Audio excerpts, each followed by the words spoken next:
Jesus Coffee, bon matin, bienvenue ce matin. C'est le vendredi. Le vendredi, vous savez qu'on est ensemble avec des amis. Alors des amis des fois qui passent dans la région ou quelquefois qui sont loin, mais qu'on a en direct avec les liens Zoom ou Skype ou des choses comme ça.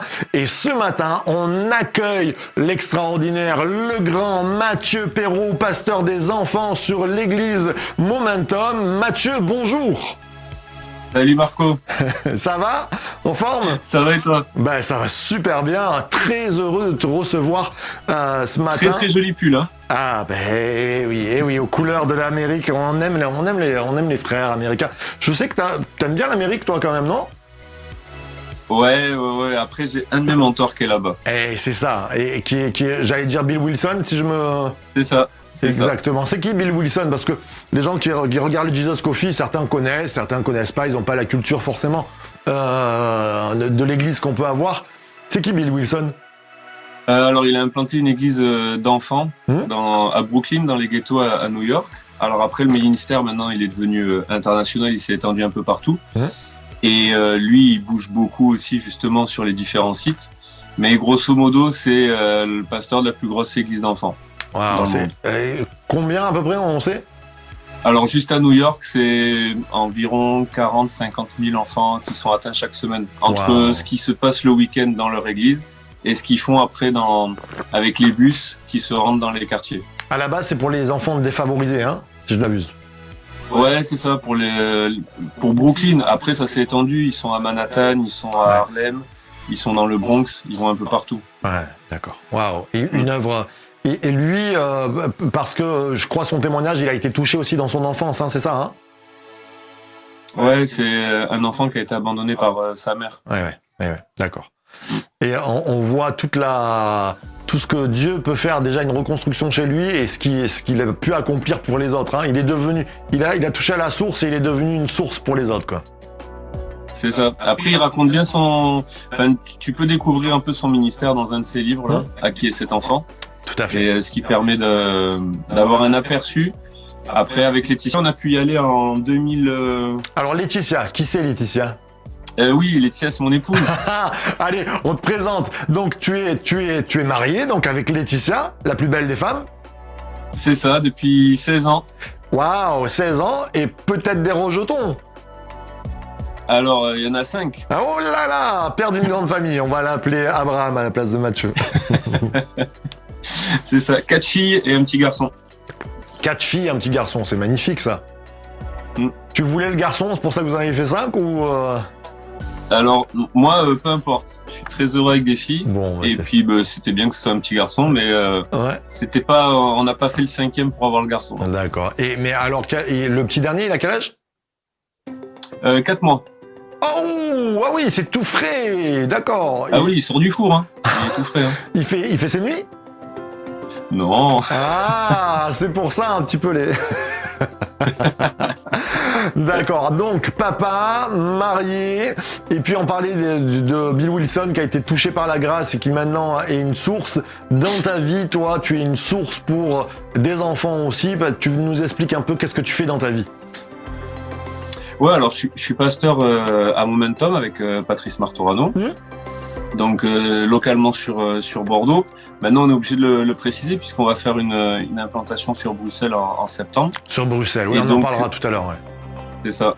Donc, alors, la particularité que j'ai, c'est que je suis pasteur dans l'église dans laquelle j'ai grandi petit. Et donc, aujourd'hui, principalement, je m'occupe de tout ce qui concerne la famille. D'accord. Et en fait, de coordonner et s'assurer que toutes les personnes, quelle que soit leur saison de vie, puissent trouver des personnes avec qui connecter, des vis-à-vis, et puis qui s'assurer que chaque personne dans ses saisons de vie, que ce soit de 0 jusqu'à 99 ans, puisse grandir dans sa vie de disciple. Donc, ouais, c'est plus large que les enfants, là. Oui, ça s'est élargi avec le temps. Après, il y aurait d'autres choses, mais en tout cas, au début, ça a commencé avec les enfants, et puis ce qui a fait que ça s'est élargi, c'est aussi le fardeau. Hein. Je suis pas le pasteur jeunesse, je suis pas le pasteur des ados. On a des gens qui s'en occupent, mais c'est de coordonner tout ça. Après, une des choses que tu te rends compte assez vite avec les enfants, c'est que Une des limites, c'est au niveau des parents, Mmh. parce que finalement, on les a pendant 1h30 sur la semaine, et puis le reste du temps, ils sont avec les parents. Eh oui. Donc, ça a été d'élargir un petit peu toutes les sphères et les saisons de vie. Waouh, beaucoup de travail organisationnel, j'allais dire. Oui, après, c'est plus de la coordination. Je suis pas, je veux dire, c'est Roselyne Martorado qui s'occupe des femmes avec tout un collectif. On a Ben qui s'occupe de la jeunesse, etc. Donc, c'est plus, on va dire, coordonné. Ouais. Et puis, quand il y a des choses qui doivent démarrer, impulser au démarrage et mettre en place le leader. Alors, Donc, c'est aussi pas mal de mentorat. d'accord, mentorat, c'est-à-dire, qu'est-ce que tu exprimes par cette idée?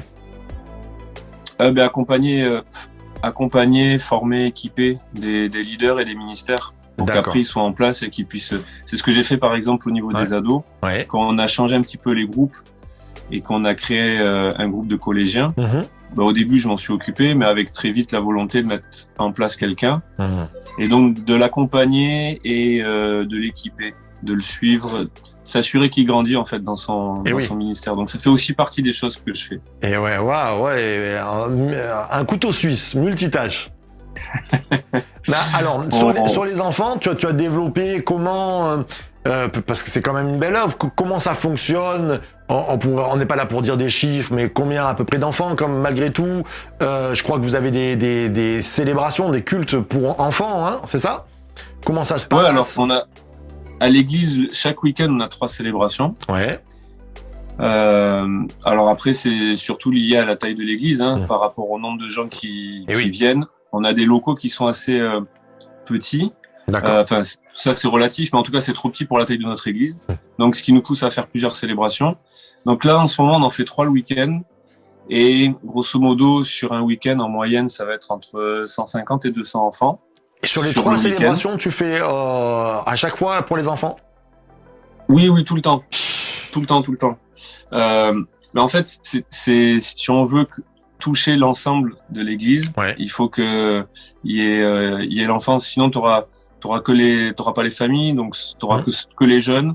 Et ça peut vite devenir une église différente. Donc, pour que l'église reste, qu'elle reste uniforme. En tout cas, c'est pas le mot que je cherche, mais qu'elle reste, que ça soit toujours un peu globalement une église familiale. Ben, c'est qu'à chaque fois il y ait quelque chose pour les enfants. Donc, ce qui demande en moyenne, quand même une énergie, ça va être ça. Une énergie, c'est-à-dire qu'il y a 3 célébrations, t'as des équipes qui sont là spécialement pour les enfants. Alors, il y a Sarah aujourd'hui qui gère une très très grosse partie, sinon toute l'enfance aujourd'hui. Mais en fait, on a donc, c'est sur 2 jours, c'est vendredi et dimanche. Donc c'est des équipes différentes entre le vendredi et le dimanche. Et puis après, ça tourne, c'est pas toutes les semaines les mêmes équipes. Mais grosso modo, c'est un travail d'organisation, oui. Après, c'est plus dur au démarrage, le temps que les équipes se forment et se créent. D'accord. Et toi, tu interviens toujours sur l'enfance? Ouais, alors au minimum, une des choses que pour l'instant je me donne, c'est d'être au minimum 1 fois par mois aux enfants. D'accord. Donc ça veut dire que ton ministère a évolué, c'est ce que tu nous disais un petit peu, mais vers où alors? Ben ouais, pasteur de la famille. Après, je fais partie aussi du roulement de prédicateur le dimanche. D'accord. Il y a pas mal de choses aussi au niveau du mentorat pastoral. Et donc après, c'est d'être aussi dispo pour l'église, tu vois. Mais donc au minimum, je vais être 1 fois par mois pour prêcher aux enfants. D'accord. Après, là, ce week-end, j'ai mes coordinateurs, mais voilà, de toute manière, les parents et les enfants, ils vont me voir. Mais c'est au minimum 1 fois par mois. Après, il y a quand je fais, ça s'est arrêté pendant un temps, mais là, c'est en train de reprendre le fait de faire du ministère aussi à l'extérieur et de pouvoir faire des formations dans d'autres églises. Et oui, tout à fait. Que ce soit pour l'enfance à l'église ou pour l'enfance dans les quartiers. Et d'ailleurs, donc on annonce que tu es là ce week-end. Ouais, c'est de se répartir sur tout ça. Donc dimanche, tu seras avec nous. Tu porteras la parole pour les amis qui seront là à Fréjus. Et en même temps, tu as une équipe qui monte avec toi pour les enfants. Donc je parle à tous les grands-parents et aux parents. C'est un week-end, ça va être un super week-end. Donc dimanche matin, il va y avoir une équipe de Bordelaise qui nous vient de Momentum. accompagné aussi avec Mathieu, bien sûr, et on va passer un super temps. Donc là, ça fait partie de tes missions, tu bouges un peu et... Oui, je reprends depuis peu. Avec le Covid, là, j'ai arrêté pendant 2 ans. Ça fait quasi 2 ans que je suis pas sorti. Ça se comprend. Mais donc oui, c'est de reprendre. Et moi, c'est sûr que c'est plus facile de bouger en avion. C'est plus pratique. C'est parfois moins cher aussi. Ouais. Mais dans l'idée, et autant que c'est possible, et là, c'est le cas ce week-end, pour moi, c'est de bouger avec une équipe pour que quand je fais une formation pour les enfants, pour les moniteurs, que le dimanche, ils puissent voir qu'est-ce que ça peut donner aussi dans le concret. Et puis, c'est aussi pour moi l'occasion de pouvoir investir dans la vie des gars qui vont être avec moi, des gens qui vont être avec moi. Parce que mine de rien, là, je sais pas, il y aura 6-7 heures de route. Il y aura de quoi discuter et partager. Et ça permet pour les gens aussi sur le ministère, c'est pas juste quand tu prêches.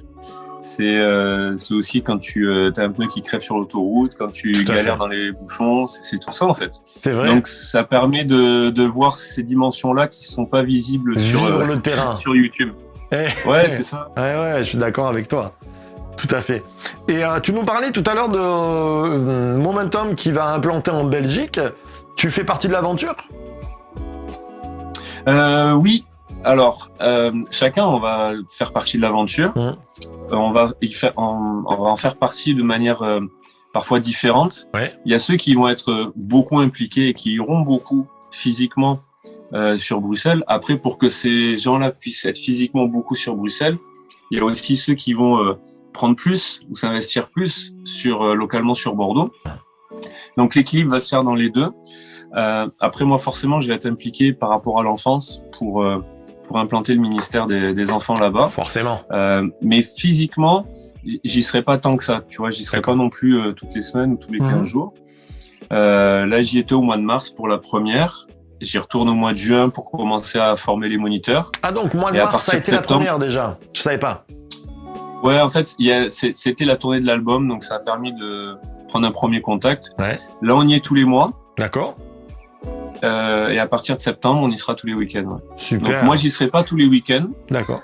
Mais j'y serai de manière régulière quand même. Et puis après, entre deux, c'est ça, entre le Covid a donné des habitudes différentes au niveau ministère et au niveau relationnel avec les équipes. Donc on va pouvoir fonctionner à distance avec les Zoom et la plateforme de Momentum sans frontières, les choses comme ça, qui se sont mis en place aussi progressivement. Et donc moi, j'y serai quand même régulièrement, mais pas hyper fréquemment non plus. D'accord. Ok. Donc, j'allais dire une liaison avec Bruxelles, mais malgré tout, la grosse part du ministère sur Bordeaux. Toujours. Ouais, pour l'instant, pour moi, oui. Ouais, non, mais ce qui est bien, surtout avec un bébé de 4 mois qui vient d'arriver. C'est ça. Pour terminer, mon cher ami, un petit mot peut-être pour les gens qui nous regardent, qui se posent par rapport à l'aventure, parce que t'es pas né pasteur, c'était un cheminement, il y a eu du courage aussi pour se lancer, pour travailler aussi pour l'enfant spécialement. Qu'est-ce que tu voudrais dire à nos auditeurs ce matin ? Mais je veux parler. C'est un bon angle. Je dirais, je m'adresserai à plusieurs types de personnes. Déjà, je veux m'adresser à tous les parents, grands-parents, tontons, tatis, ceux qui ont des enfants qui viennent à l'église, et à tous les leaders d'église ou les moniteurs. Je le dis souvent, je le dirai sûrement ce week-end, mais les enfants, c'est pas l'église de demain, c'est l'église d'aujourd'hui. Et si on investit le meilleur en eux aujourd'hui, ils seront les leaders et ministères de demain. Moi, j'ai grandi dans l'église et depuis tout petit, je veux servir Dieu, je veux lui consacrer tout mon temps. Depuis que j'ai l'âge de 7-8 ans, quand tu me dis demander qu'est-ce que tu veux faire plus tard, moi je voulais être pasteur, je joue au pasteur. Et c'est pas parce que le ciel m'est tombé sur la tête, c'est parce qu'il y a eu des moniteurs qui me donnaient envie de me consacrer pour l'église. Et parce que quand je les écoutais ou quand je les regardais me regarder, j'avais le sentiment que j'étais l'église d'aujourd'hui et que déjà maintenant je pouvais... Quand il y avait des travaux à l'église, je venais, on me donnait un marteau, des planches, je les cassais, mais j'avais l'impression de faire partie de l'église. Donc ça, c'est la première chose que j'aimerais dire. La deuxième, c'est que quand Dieu il t'appelle, C'est peu importe ce que pensent les hommes, peu importe ce que disent les hommes, peu importe ce qu'ils font, quand Dieu t'a choisi, quand Dieu il a choisi de t'appeler, et il fait ce qu'il dit et ce qu'il promet arrive toujours. Des fois ça prend du temps, C'est vrai. des fois tu as l'impression que ça va pas dans le bon sens, mais ça finit toujours par s'accomplir. Et là encore, j'ai l'impression quand même un peu de l'incarner. Tu le sais, tu es dans le mouvement depuis plus longtemps que moi. Ça n'existe pas, pasteur des enfants, tu vois. Et quand je sortais de l'école biblique ou quand j'y étais encore et que je disais non, mais je vais pas faire le cursus de la même manière. Et moi, je suis attaché à ma ville de Bordeaux, je suis attaché à ma localité. Et j'ai pas l'impression d'être un plus petit pasteur ou un moins pasteur que les autres. Et quand en plus je disais non, mais moi c'est pas que ça m'intéresse pas, mais c'est pas mon appel d'être pasteur d'église. C'est plutôt d'être dans une équipe, être pasteur des enfants. On m'a tout sorti, on m'a dit tu manques de foi, on m'a dit t'es orgueilleux, t'es insoumis, t'es rebelle, enfin tout ce que tu veux. Mais le jour de notre mariage, il y a quelqu'un qui nous avait donné cette parole à laquelle je reste vraiment accroché parce qu'elle vient vraiment de Dieu. Mais peu importe ce que veulent faire les hommes, c'est ce que sa bouche dit, sa main l'accomplit. Eh oui. Et aujourd'hui, tu vois, ça fait plus de 10 ans maintenant. Et peu importe la reconnaissance des hommes, ce qui est sûr, c'est que en suivant Dieu, les choses elles finissent par se faire. C'est vrai.